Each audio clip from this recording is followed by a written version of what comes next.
Hello, everyone. My name is Taylor Hoffman, and I wanted to start a podcast about reviews on musicals, but not just musicals. Musicals that were turned into movies, or vice versa. I am a huge theater nerd and have recently noticed a lot of musicals being brought into the big screen. I'm also an actor, singer, dancer myself, so this is a fun way for me to get my opinion out there. Today I'm going to be talking about the musical turned into a movie, In the Heights. This movie was so amazing. From the incredible dance scenes, the amazing cast, and the use of movie magic. In the Heights follows the story of different people who live in Washington Heights, New York, that are trying to pursue their dreams and the struggles that they face to achieve those dreams. First, let's talk about the dance scenes, since this is mostly what I noticed first when watching musicals.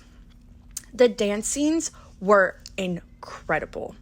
They used the space wonderfully and had big dance numbers, which are my favorite to watch, especially when they are as polished and perfect as they are in movies.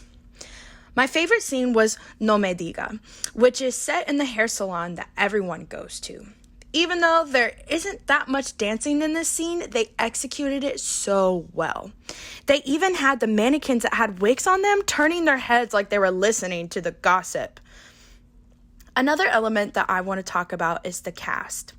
I want to address the casting has been under some scrutiny recently for not casting more Afro-Latinx people for the main characters. The reason why people are so upset about this, because most of the population in Washington Heights is Afro-Latinx, and you only see Afro-Latinx people in the background. This issue has been addressed by Lin-Manuel Miranda and many others who wrote this movie. But regardless of this fault, I think the characters specifically were cast very well based on who the character is and how that character should be played.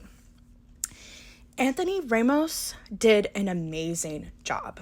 He was in Hamilton, and he did an amazing job in Hamilton as well, and it wasn't different for this character. He brought life to this character that I haven't seen done in a while.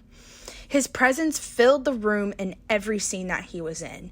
He really brought out the best parts of Usnavi as a character.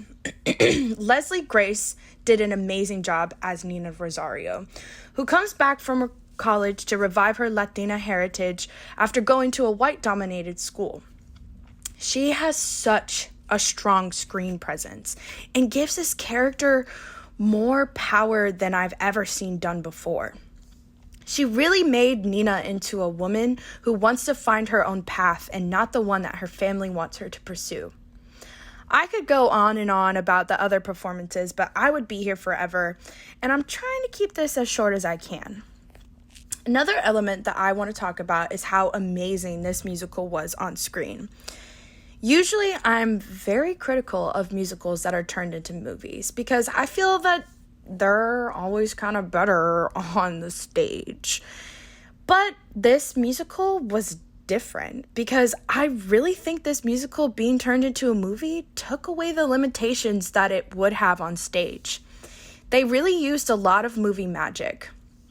My favorite one that I want to talk about is how the movie starts on what we think is a beach in the Dominican Republic, where Usnavi is telling his child and her friends a story of his little sueñito.